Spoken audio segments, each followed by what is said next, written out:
Au cœur de Paris, dans le 10e arrondissement. C'est un silence rare qui fait froid dans le dos. Un cortège funèbre s'avance. Des centaines de pompiers forment une haie d'honneur pour rendre hommage à leurs 2 jeunes coéquipiers morts quelques jours plus tôt lors d'un accident dramatique qui a secoué la France entière. Ce matin-là, rue de Trévise, il est 9 h. Les pompiers interviennent dans une boulangerie suite à une fuite de gaz, quand une violente explosion retentit. Réveillés en sursaut, les riverains n'en croient pas leurs yeux. Leur quartier est dévasté.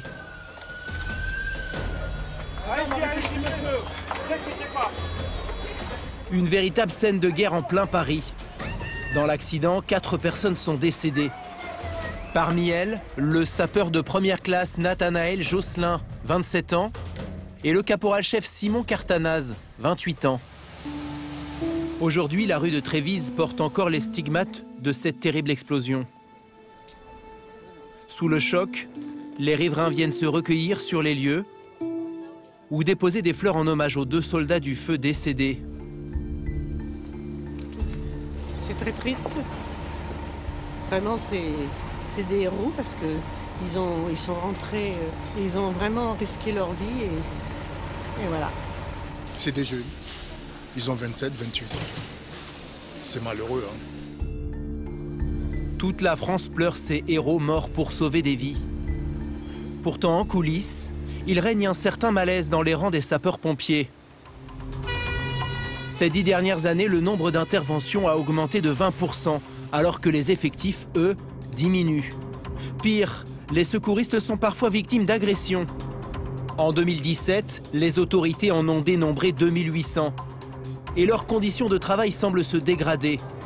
Alors que se passe-t-il dans les casernes françaises? Les sapeurs-pompiers sont-ils à bout? À Aubagne, dans le sud-est de la France, quelques jours après le drame. À mon commandement, garde à vous. Comme dans toutes les casernes du pays, ici on respecte une minute de silence en hommage aux 2 pompiers décédés à Paris. On connaît les risques effectivement encourus, on est préparé pour, mais malheureusement c'est dans ce genre de drame qu'on le touche un petit peu du doigt. Donc faites attention à vous et une bonne journée. On paie les rangs. Le mot d'ordre, regonfler le moral des troupes, et notamment celui des volontaires. Car en France, ils constituent plus de 80% des effectifs des pompiers. Une manne précieuse qu'il faut soigner. Comme Maxime, 23 ans, en pleine intervention auprès d'une personne âgée qui a fait un malaise. Hop, on vous remet un peu les lunettes. Eh oui. Il est volontaire 3 jours par semaine en moyenne. Moi, je suis serveur dans un traiteur. Vu que je ne travaille pas tous les jours, j'ai du temps libre pour pouvoir venir exercer ma passion, on va dire, et prendre soin des gens. Parce que même si on n'a pas fait grand-chose, ben, la dame, on l'a aidée et nous, on est contents. Ça va, madame? Tant mieux. C'est la passion qui le motive. Ce deuxième travail lui rapporte moins que le SMIC. 7,66 € de l'heure quand il est en intervention. Et moitié moins quand il est en attente à la caserne. Un salaire aléatoire, loin des 10 € de l'heure qu'il gagne en tant que serveur. Ce soir, avec l'adjudant-chef Thomas, pompier professionnel depuis 22 ans, il va enchaîner les interventions. Masculin, 36 ans. Une vingtaine au total. Des chutes, des malaises, des personnes désœuvrées. Un quotidien rythmé entre petits bobos et urgences sociales. Ces interventions constituent 85% de leur activité. Oh Richard! Ouais, ça va pas. Hein. Encore? C'est sûr que c'est pas ce qu'on imagine faire quand on embrasse notre carrière de sapeur-pompier, mais c'est la réalité de nos interventions. Mais depuis quelques mois, à chaque fois qu'ils sortent, Thomas et Maxime ont une autre préoccupation, leur propre sécurité. Régulièrement, ils se retrouvent pris à partie. Thomas, tu pars à la garde Aubagne pour une rixe masculin 32 ans, paix à la tête. Ok, tu as contacté la police? Ouais, ils sont sur les lieux. D'accord. Alors, dès qu'il y a une intervention à risque, ils demandent la présence des forces de l'ordre. Comme ce soir-là, dans le cadre d'une bagarre qui a dégénéré. À la gare, des policiers en civil sécurisent la zone. Bonjour. Enlevez le bonnet, monsieur. Grâce aux policiers, les pompiers vont pouvoir faire leur travail et soigner ce blessé sereinement. D'accord, ok. Mais ils ne sont malheureusement pas toujours escortés. Et parfois, la situation dérape. Comme lors de cette manifestation lycéenne à Aubervilliers, en banlieue parisienne, le 3 décembre dernier.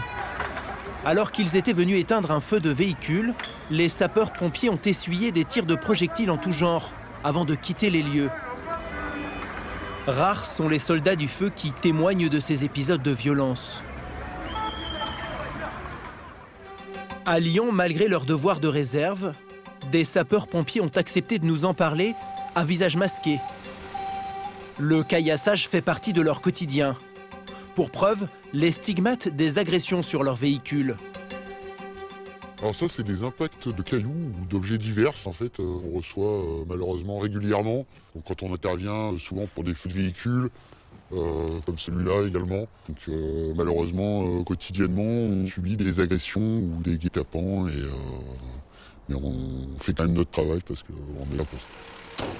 La violence contre les pompiers, un phénomène qui vire parfois au drame.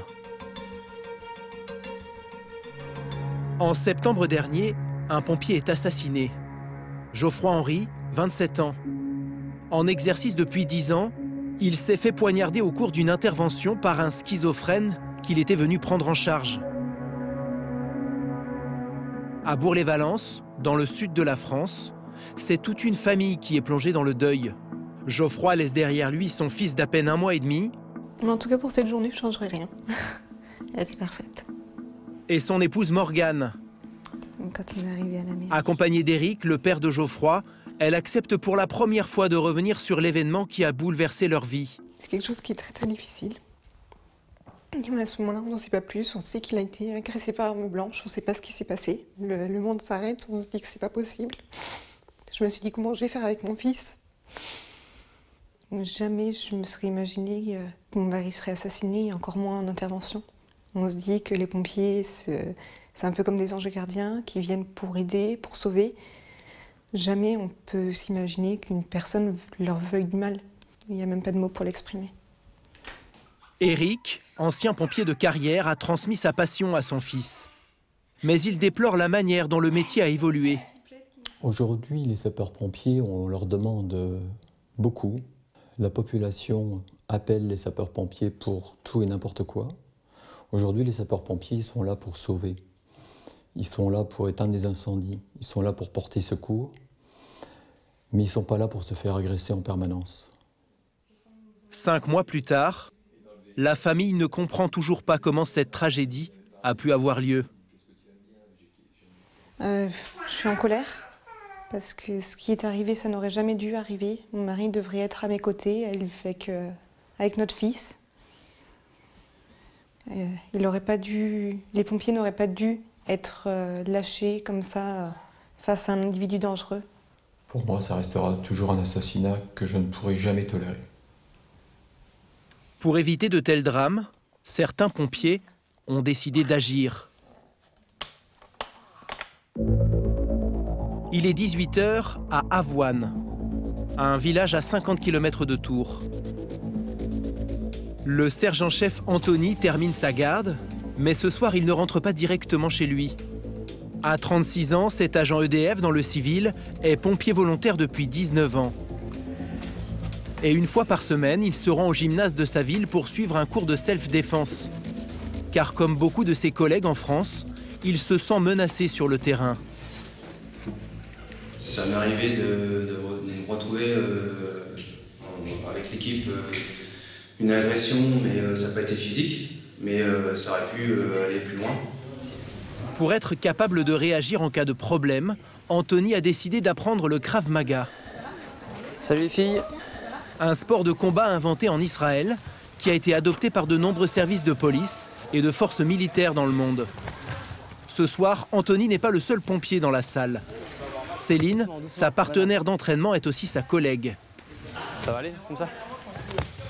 Tu veux la faire? Ouais. Elle aussi a ressenti le besoin d'apprendre ce sport pour pouvoir se défendre en cas d'agression. On se dit, si vraiment on va dans un conflit, eh ben, peut-être qu'on pourrait arriver, juste en ayant de la défense ou autre, arriver à maîtriser la personne, en essayant de la calmer, parce que des fois les paroles ça suffit pas. Le professeur, Olivier Martineau, n'est pas étonné de voir des pompiers dans son cours. Certains soirs, ils sont une dizaine. Il a même décidé d'adapter certains exercices spécialement pour eux. Quand vous allez être sur une inter ou quoi, vous allez être là, tu vas être avec ton bardin en train de protéger la personne. Ouais, ma mère, pourquoi vous en occupez? Il me déclenche une baffe. Déclenche une baffe? Moi, j'ai déclenché. Ouais. Ok, vas-y. Hop, je sors. Et ici, j'ai plus qu'à tirer, descendre. Je l'accompagne pour protéger, madame. Calmez-vous, madame. Ok, ça va, t'as pas de problème. Ok, donc ça, voilà, c'est le genre de travail complètement possible pour un pompier. On a essayé d'éviter un coup. On se retrouve derrière, on récupère la tête, on l'emmène au sol, mais en l'accompagnant. Parce qu'on ne veut pas, nous, notre travail, c'est pas de le déclencher. Et puis derrière, on se reprotège, on regarde où est son équipe et on se réorganise. Même si Anthony et Céline espèrent ne jamais avoir à s'en servir, ils savent qu'une prise comme celle-ci pourra un jour leur sauver la vie. Tac. Ça pourrait arriver, quoi. On ne sait jamais sur quoi on peut tomber, donc du coup, derrière, c'est des gestes de base, on va dire. Aujourd'hui, en plus de la violence qu'ils subissent, certains pompiers dénoncent des conditions de travail de plus en plus difficiles. Dans la profession, des voix s'élèvent contre le manque de moyens. Retour à Lyon. Le 5 novembre dernier, près de 500 soldats du feu étaient dans la rue pour montrer leur mécontentement. Une manifestation rare et spectaculaire.